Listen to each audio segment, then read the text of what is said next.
All right, guys, after an explosive event, UFC 294, we are so excited to talk and celebrate with this next man who has been someone that's been on our show very, very frequently, someone that we enjoy talking to, but had a very, very special moment in the main event with Islam Makhachev putting on a display against Alex Volkanovski. I'm, of course, talking to the coach of champions, people like Luke Rockhold, Daniel Cormier, Can Velasquez, Khabib, Islam Makhachev, and many more. Javier Mendez, thank you so much for joining us live from Abu Dhabi.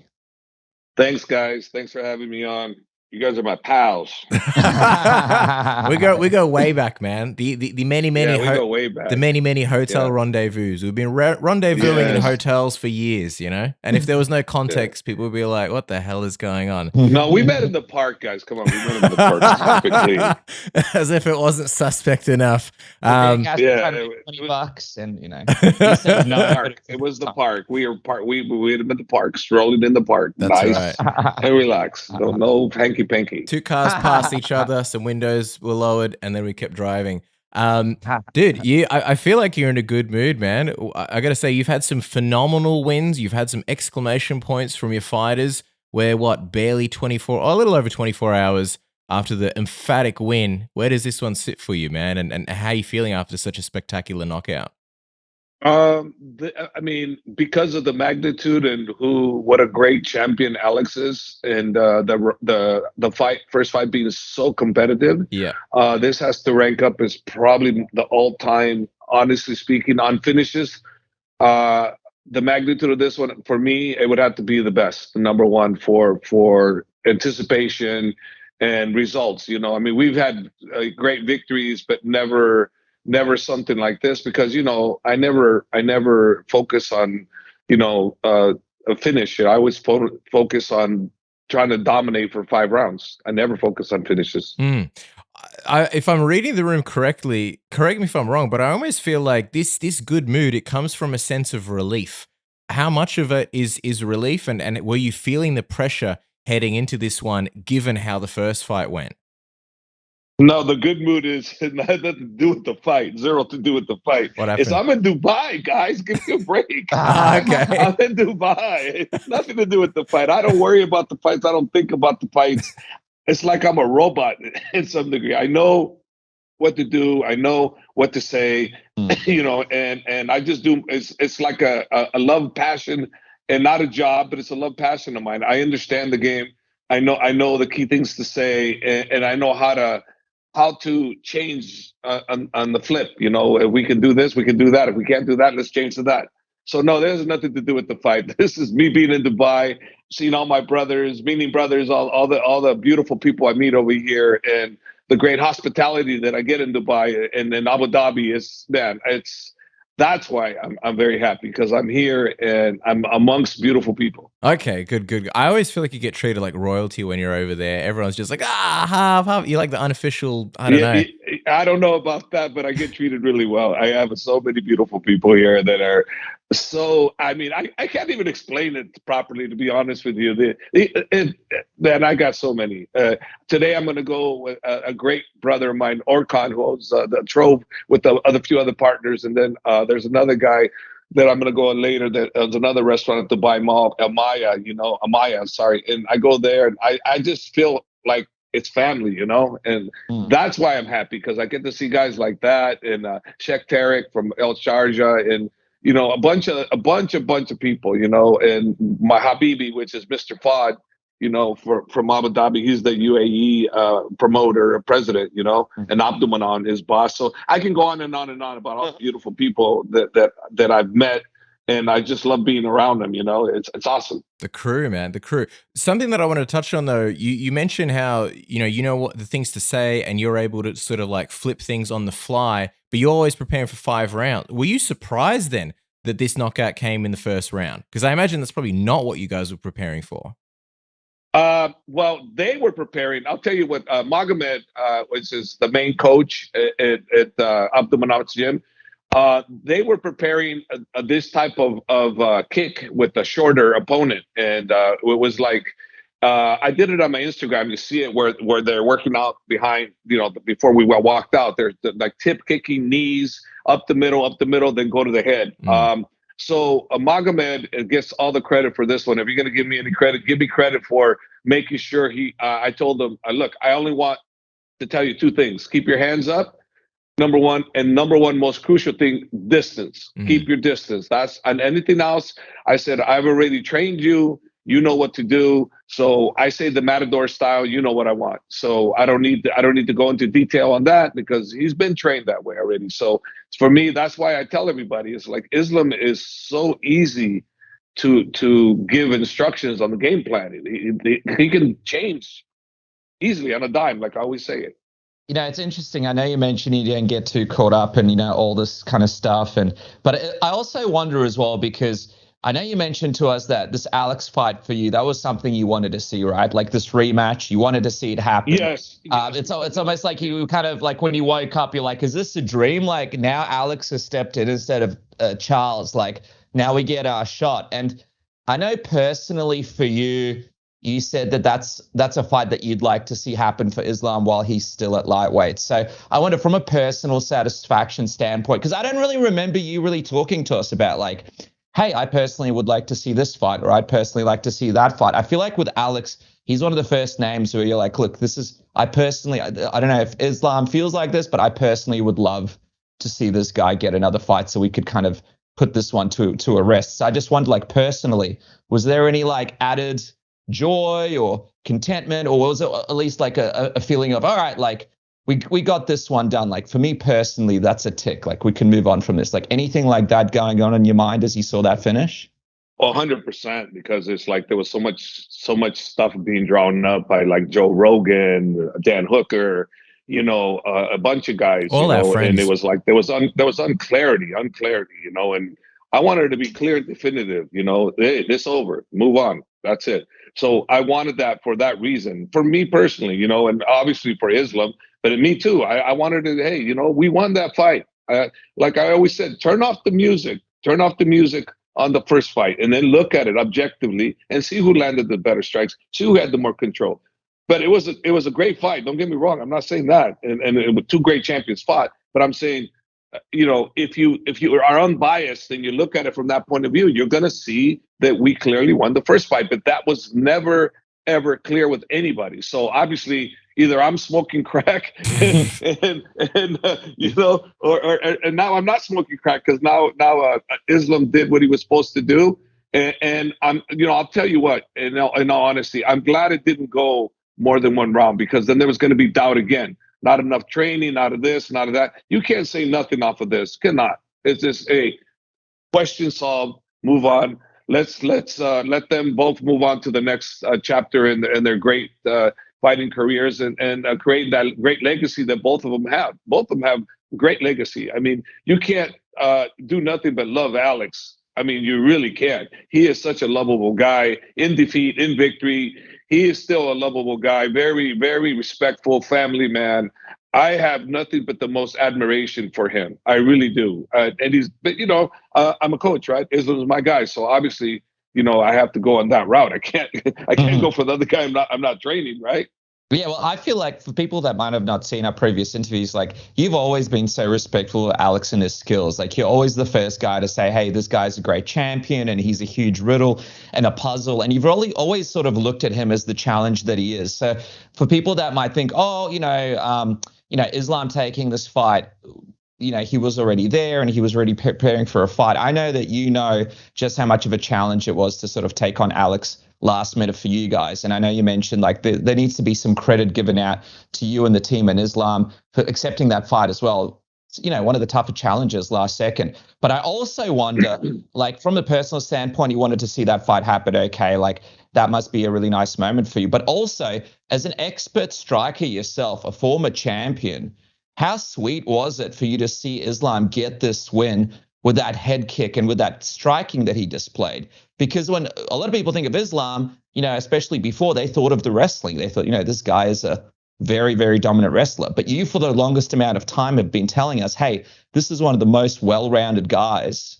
This might be the most well-rounded guy that I've ever sort of worked with. So how satisfying was it for you to actually see him get the win in this kind of fashion? And now in everything you just said, spot on. That is because I've been bragging about that. I've been saying in the champions, just champions. I'm not talking about other guys that were, they fought in the lightweight division in UFC history.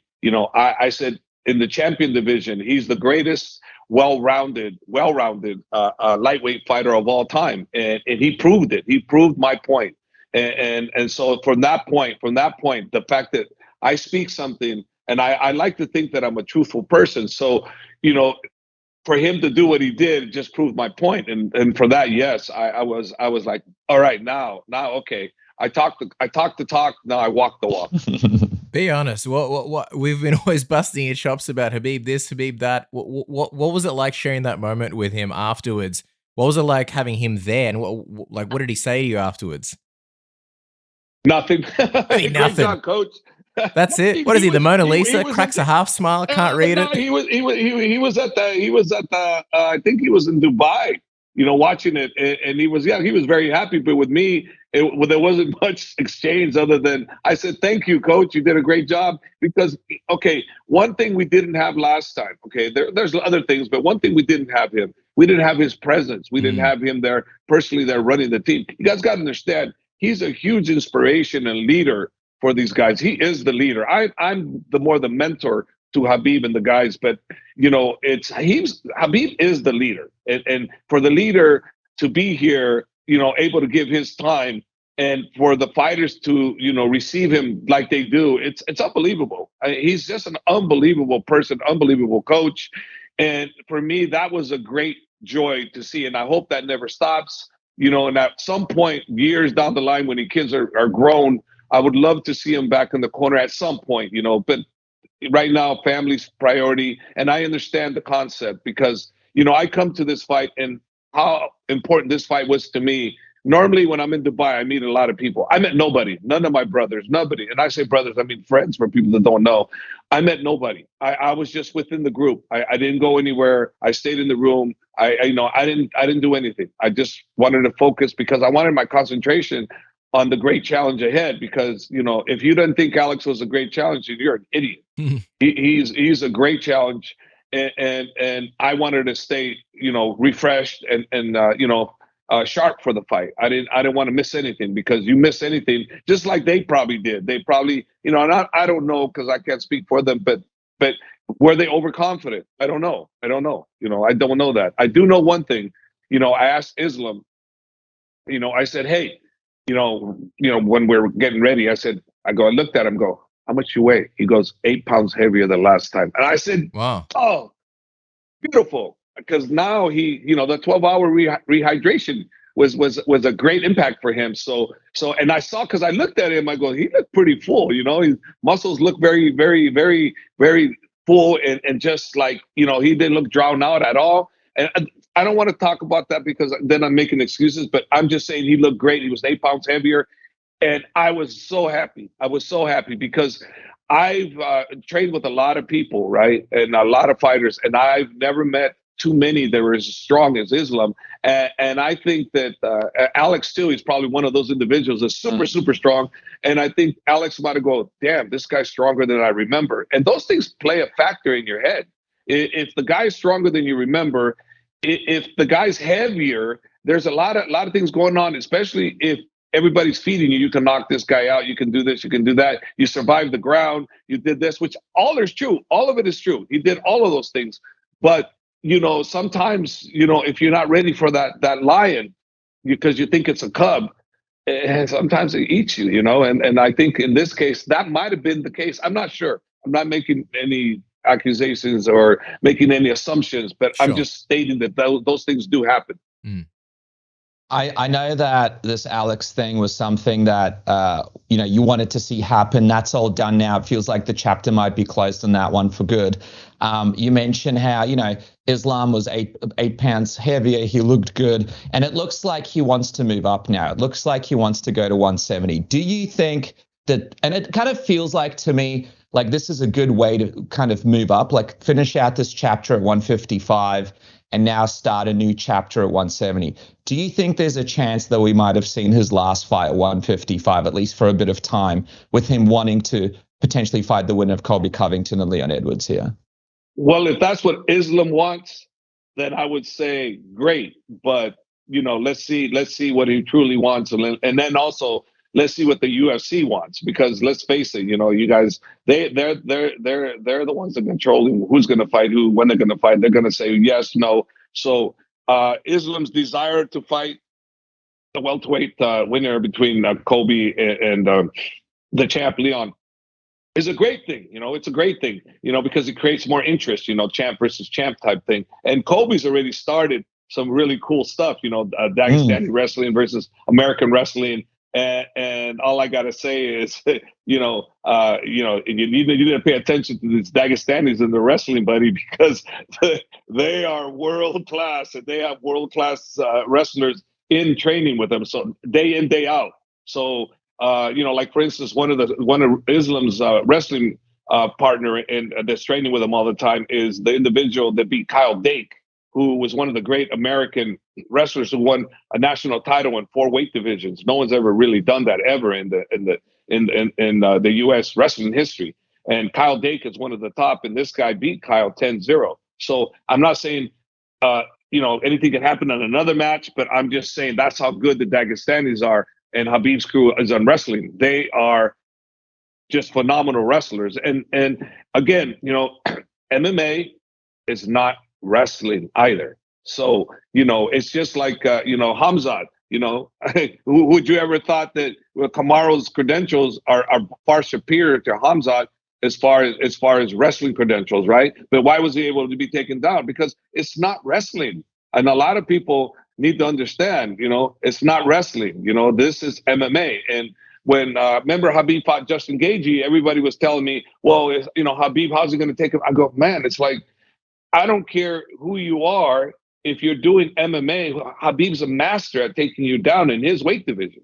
And that's what I'm saying that, I'm not saying wrestling versus wrestler, that's different. But MMA wise, these guys are masters at it. So I would love Colby and Islam because there's already talk there, but let's see what happens. First of all, Colby has to win. Second, the UFC has to want it. And third, but I think the win, like you guys, I think Islam does want it. Yeah, I was going to ask you, because I know you're not a matchmaker. I was going to ask you sort of like who intrigues you the most. It sounds like you're actually leaning towards Colby, which, by the way, phenomenal fight. I'd love to see it. It's going to be USA wrestling versus either Dagestani wrestling or mountain wrestling, depending on the marketing. But you're going to Islam, the Shemaira, I like it either way. Do you think we see the Oliveira rematch, or do you think the ship sailed on that one? I have never talked to Islam about that, but based on the interviews, I think Charles is going to have to get on that horse. I think it's a sad thing that he missed that great opportunity.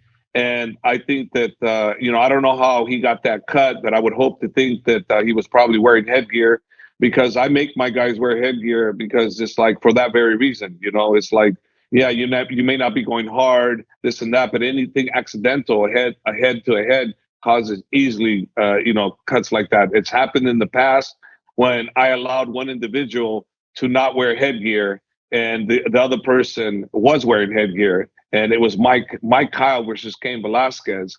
And Mike Kyle didn't want to wear headgear because Cain was thrashing him. And, guys get frustrated because, I had this headgear's in the way, headgear's in the way. So he wanted to take it off. And I said, no. And then all of a sudden I let it happen. And next thing you know, kaboom, Mike collided with Cain, split open. Cain's fight got canceled. So I was like, I'm an effing idiot. And then one other time it happened with Cain. Cain sparred with somebody, they allowed them to spar with no headgear. Another split open, and this was in light practice. So light practice, hard practice, when you're getting ready for a fight and you're making millions of dollars, hey guys, protect your assets, because you're not going to make any money if you don't fight, and I preach that all the time. That's why Khabib, you guys see that headgear he wears, that Everlast, but it says Reebok on it.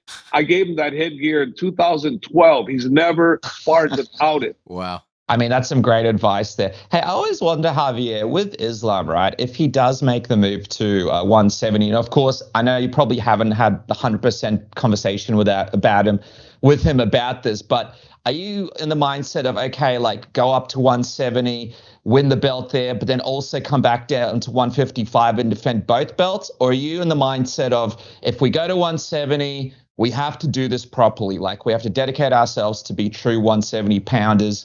And it's a little too hard for the body just to keep going back and forth, because we've seen champions in the past really kind of struggle handling both weight classes at the same time. And it's ultimately cost them to sort of struggle in one of the divisions. Yeah, that's a very good point. And the thing is, as long as Islam doesn't gain any weight, before if he does get a welterweight title, as long as he's within his weight, like he always is, like 191 at his top form, when he's in great shape, getting ready for a fight 2 weeks out, Islam's in the low 180s, like 185, 184, somewhere in that range. But when he comes to training camp, he's like 191, so as long as he doesn't stay past that, I think he'd be fine. And what I would like for his legacy to be at the Mount Rushmore of the greats, it would be great if he can come back and defend it like what Alex was trying to do, because that would have put him on top of everybody, doing that, defending, just like John Jones did. John Jones got huge accolades because of what he did. He was able to dominate in the light heavyweight, and then he went to heavyweight and he thoroughly dominated there. So you can't take that back, what he's accomplished. It's going to be one of those historic things. So to be able to defend the title and up and down, it's a great thing. It's very difficult to do, like you guys said. But I think Islam can do it with not much damage to his body, as long as he keeps his weight the same. Just like, remember, Alex fought at 155, this one, and he's normally at 145 or so. It's not as hard for him to fight, at 155 as it is 145, because he doesn't have to cut as much. So I think it's okay as long as you got the strength. But if you don't have the strength for a true welterweight, then you're gonna have to gain some weight. Then you got major problems. But I think Islam's got the strength, where he's at now. He doesn't need to gain a pound. He just has to cut less weight. Oh yeah, dude. Oh, I can see him being an absolute beast at 170. Especially with not, like you said, not having a cut, and I think he said that he wanted even to be cage side there for Leon and Colby. So I'd love to see him get in there straight after the fight and sort of start promoting that one straight away. Speaking of beasts, our good friends have you covered when it comes to you being the best beast version of yourself that you can possibly be. I'm talking about Manscaped. Massive alert. The Lawnmower 5.0 is officially out. The next generation, the new generation of ball trimming technology in your fingertips. The 5th generation trimmer features 2 next-gen interchangeable skin-safe blade heads, a standard trimmer blade for taking a little bit off the top, and a new foil blade to go for that smooth finish wherever your heart desires. No more wet shaving down there. Count me in, baby. This bad boy also features dual LED spotlights to provide contrast on anything you shine it on. We're talking about also 3 length setting combs for all your desired lengths. Oh, and did I mention this bad boy is waterproof? If you're taking it on the go, it also comes with a travel case and even a travel lock feature to avoid any accidental powering on or weird looks at the airport. And there it is. This right here is on the cutting edge of cutting pubes. Upgrade your ball trimmer and your life will follow. Isn't that right, Dennis? That's right, man. You guys can get 20% off and free shipping right now with the code word submission. 20% off and free shipping with the code word submission. It's so nice. I had to say it twice. Manscaped has you sorted for all your needs. Jump on right now and grab this amazing lawnmower now, Cass. Also, where were you watching UFC 294? Because if you weren't at the pub or a nice venue around, I think you're missing out. And our good friends at Fanzo have you covered. Fanzo's free. It is the ultimate venue finder. Just download it. It detects your location and then it shows you all the venues nearest to you, showing the fights or whatever fixture you're looking for. This weekend, you got the Rugby World Cup 2023. You just open up Fanzo and it'll show you which bars, which pubs are showing it, how many screens they have, if there's commentary playing, if there's Wi-Fi, beer garden, pet friendly, all sorts of stuff. You can hit the buttons right there and call them, the pubs or venues. You can get the maps straight away. Basically, you will be the go-to guy when it comes to you and your mates as far as finding the best venues to watch fights or any sports for that matter. Isn't that right, Dennis? That's right, man. You and me have both been the go-to guys for these things, and we both know how much of a pain it is calling up every single pub that you find on Google only to be rung out or not have anyone know what's actually going on. Oh, we're actually showing the event. I didn't even know. Let me ask the manager. Put all that behind you. Afanza has you sorted. It's the ultimate venue finder at a click of a button. Click the link in our description now and get started. Search today. All the best sports are in there, including some of the niche ones that are big in the States, but harder to find down here, like the NFL, NBA, boxing, all sorts of stuff that you don't know where to go to watch. It's actually available in a pub near you. Just use Fanzo now and click that link in the description. Just quickly, Javier, before we wrap up, I just want to go back to a nice moment in the embeddeds that stood out to me last week. You were sort of sitting with the team and you were kind of speaking to them and you got a little bit emotional. You were talking about how much they respect you and how much you appreciate them for sort of embracing you and how much they mean to you. And I kind of wanted to finish out this interview by going into that moment because it looked like it was a very real moment the embedded cameras caught. We all know embeddeds. They're not usually organic, like they're like, hey, go and go bowling or go pick out a pair of shorts. But that was a real moment they caught in the gym with you and the team. Take us into that moment, man. Like, what was it in that moment that made you sort of made it so special for you? Well, every time I come around those guys, it's like just the humbleness of them and how they do everything for me and how they'll carry my bag, how they make sure I sit in the front seat, how they won't ever take my seat, how they come and give me coffee, water. I mean, these guys, I'm just like, what are they doing? I go, my gosh. It's like, it's the treatment that they give me. And I was just, this was happening while going to training, while we're training. So they're doing things for me. And I'm just like, man, these guys are amazing. Since 2012, they haven't changed one bit, and I was saying, you know what? I'm not going to say much in today's speech. I'm just going to thank them for how they treat me. And then you guys were right. All of a sudden, I was going and I got teary-eyed because the amazement treatment that they give me. And I went, wow, So did something like kick in your mind, like in that moment? Did something set in? Yeah, it kicked into my mind. Look, I've done many, many speeches with the team, and I've got emotional a few times, but we're talking 20-something years of team speeches, right? So, hey, I'm pretty good, but not this time. I was like, I bet if it wasn't for the fact that I knew I was being filmed, I would have just started bawling. It was a beautiful moment, man, and I'm glad you said that. I'm glad it got caught, and I'm glad like you were able to share this with us because it's something that I've noticed as well. And I could never really put it into words. I always kind of joke like, dude, you're like the king of Abu Dhabi. Every time you pick up the phone, it's always a nice hotel room. Every time we invade, I'm always like, Javier's hotel room is so nice, and so it's good to see that the boys treat you well. And man, I think it's super mutual. It's you appreciate them and they appreciate you, and that's very heartwarming, man. Yeah, and that's why it's like I don't some people said to me, "Hey, great game plan." I go, "Okay, well, that's not me. That was Magomed. He was training Islam not for Alex because we didn't know we were going to fight Alex, but he was training Islam for shorter fighters." Go to the body, go to the bed, then up top, and so that was part of a drill they've been working, so it just happened to be that Alex happened to step in. So who knows if they were practicing for a future Alex saying, okay, we might meet this guy down the line. Let's practice now early so we can catch this. And I'll tell you a good reason why it's good to do that is, with you guys know with Cain Velasquez, right? I was training him with the spinning wheel kick, like hook kick, spinning wheel kick. Everybody knows martial arts, knows what that is.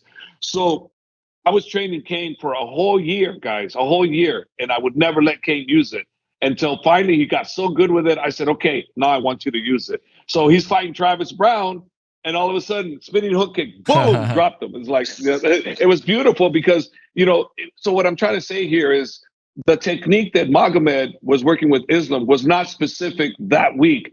It's been planned for months for a potential future fight with Alex or somebody else that's shorter. And then it worked, and it set an emphatic statement at UFC 294, man. Happy for you boys. Massive, massive congratulations. You called this, arguably the greatest rivalry in the pound, not pound for pound, but like champion versus champion UFC's history. And I think you're right, man. It was a crazy chapter in both men's careers. So congratulations on coming out victorious. Follow them at AK Harv. And thanks for always being so good to us, Harv, man. Love chatting with you, especially when you're in such a good mood, man. You got to be in Dubai more often. Well, I'm with all my brothers in Dubai and Abu Dhabi. How can I not be happy now for over a month? Trust me, I'm very, very, very happy because I have so many brothers, and new people that I'll meet that will likely be brothers too. So it's incredible, I just love Dubai and Abu Dhabi, UAE in general, and the president here. He's just such a beautiful guy, beautiful president, beautiful warm heart. I can go in detail, but I won't. But he's just a beautiful man. Well, congratulations. Sorry, Casco. No, I was just gonna say, have fun, man. Enjoy the sunny days over there in Dubai, man. And thanks for your time, Harv. Love chatting with you, man. We'll definitely chat. Congratulations. Thank you for joining us. Thanks, guys. Thanks for having me on, like always, man. You guys are great.